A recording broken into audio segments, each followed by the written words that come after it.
En Côte d'Ivoire, Alassane Ouattara déclaré vainqueur par la commission électorale indépendante. Selon les résultats publiés par la CEI, le chef de l'État sortant a obtenu 94,27% des suffrages. En Tanzanie, sale temps pour l'opposition. Le chef du parti Chadema a été arrêté par la police. Il lui est reproché d'avoir appelé à des manifestations contre la réélection du président John Magufuli. Et puis, au Maroc, les récoltes sont menacées dans le sud-est du pays. La région est frappée par une sévère sécheresse. Les experts redoutent des conséquences désastreuses.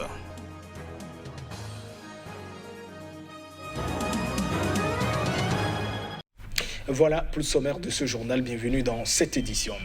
Le président ivoirien Alassane Ouattara, âgé de 78 ans, a été réélu au premier tour pour un troisième mandat controversé avec un score fleuve, 94,27% des voix au premier tour. L'opposition ayant boycotté le scrutin selon les résultats proclamés par la commission électorale indépendante mardi à l'aube. Et donc, élu président de la République, Alassane Ouattara a donc dit le président de la CEI, Ibrahim Koulibaly Kouébert, que je vous invite à suivre. Ont obtenu Alassane Ouattara, 3 031 483 voix, soit 94,27%. Afi Nguessan Pascal, 31 986 voix, soit 0,99%. Bédier Kona Aimé Henri, 53 330 voix, soit 1,66%. Kwadio Kona Bertin, 64 011 voix, soit 1,99%. Est donc élu président de la République, M. Alassane Ouattara. Et puis selon les scores annoncés par la commission électorale indépendante, le candidat indépendant Kwadio Kona Bertin arrive donc deuxième avec 1,99% des voix. Les deux autres candidats de l'opposition qui ont donc boycotté le scrutin, Henri Kona Bédier est troisième avec 1,66% des suffrages et l'ex-premier ministre Pascal Afi Nguessan avec 0,99% des voix. Toujours en Côte d'Ivoire et en bref et en image, l'opposition ivoirienne qui avait donc boycotté la présidentielle a annoncé ce lundi qu'elle allait former un gouvernement de transition. L'opposition a fait donc monter la pression d'un cran en annonçant la création d'un conseil national de transition que présidera Henri Kona Bédier, ancien président de la République. Le conseil a donc pour mission de mettre en place dans les prochains jours un gouvernement de transition, a déclaré l'ancien premier ministre Pascal Afi Nguessan au nom de toute l'opposition. C'était donc au cours d'une conférence de presse. Toujours en politique, en Tanzanie, le président du parti Chadema, principal parti d'opposition dans le pays, qui avait donc appelé à des manifestations ce lundi contre les résultats jugés illégitimes des récentes présidentielles et législatives, a été arrêté et a annoncé donc le responsable de la police. Le responsable a donc précisé qu'il avait donc appelé à manifester contre le scrutin. Les détails. Freeman Mbowe, patron du Chadema, avait appelé ses partisans à descendre dans la rue à compter de lundi pour réclamer de nouvelles élections, la présidentielle et les législatives du 28 octobre ayant été entachées de fraude selon l'opposition. Le responsable de la police a averti que toute personne impliquée dans la préparation de manifestations illégales sera arrêtée et traduite en justice. Le président John Magufuli, 61 ans, a été réélu pour un second mandat avec 84,39% des voix et son parti, le CCM, au pouvoir depuis l'indépendance, a raflé la quasi-totalité des 264 sièges en jeu aux législatives.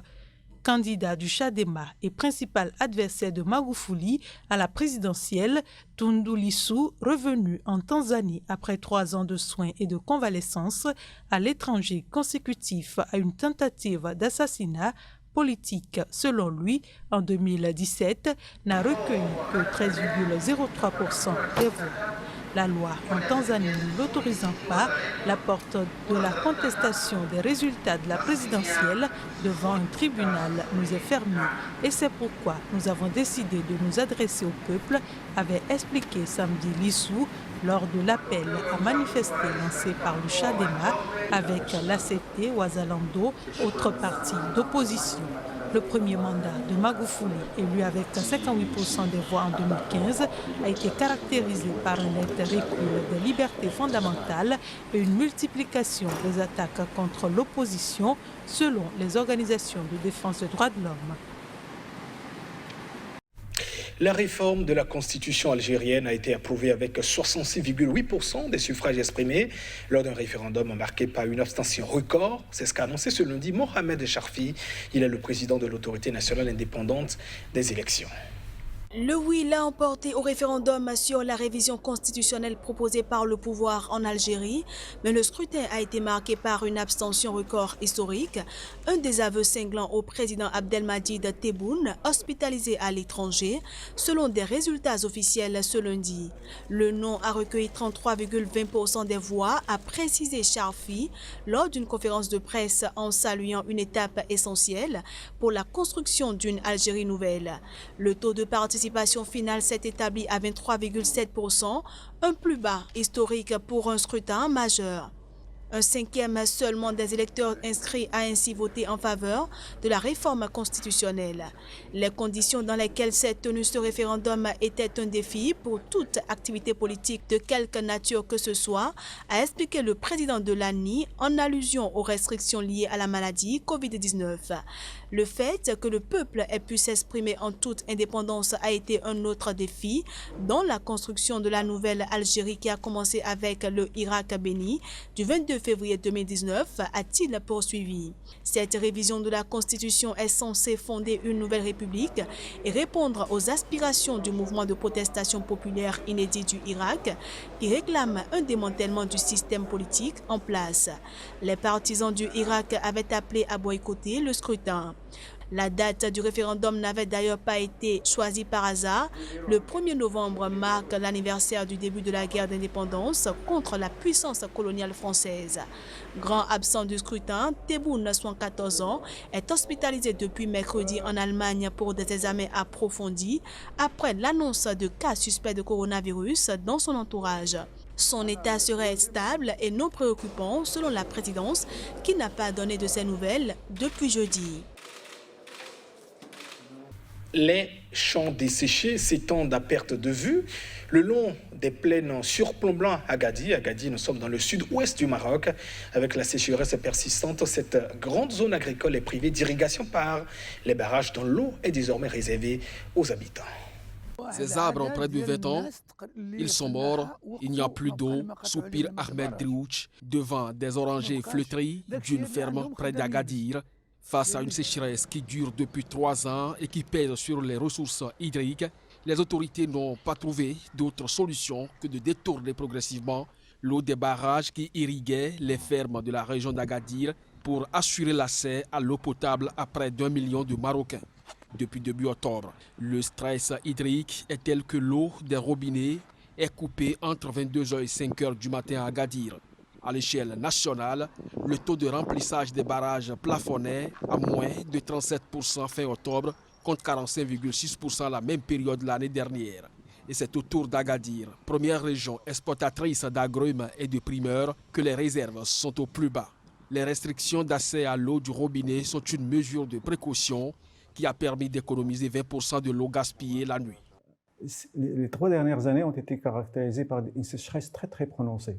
Ce qui fait que les réserves au niveau des barrages aujourd'hui, ils sont à un niveau très bas. On enregistre des niveaux très bas, historiquement jamais observés à l'échelle du bassin. Donc ça, d'abord, c'est une donnée inquiétante. Les autorités ont aussi décidé d'interdire à Agadir l'irrigation des terrains de golf et des jardins d'hôtel avec de l'eau potable en encourageant l'utilisation des eaux usées traitées. Les autorités misent désormais sur le démarrage en avril 2021 d'une usine de dessalement de l'eau de mer à Agadir. Celle-ci doit combler le déficit en eau potable de la région et permettre d'irriguer de nouveau une partie des terres agricoles. Le directeur général de l'Organisation mondiale de la santé, OMS, a annoncé qu'il s'était donc placé en quarantaine après avoir été en contact avec une personne testée positive au coronavirus. Il a toutefois précisé qu'il n'avait pas de symptômes. Les détails. Tedros Adhanom Ghebreyesus, directeur général de l'Organisation mondiale de la santé OMS, a annoncé sur son compte Twitter avoir été identifié comme un contact de quelqu'un qui a été testé positif au Covid-19.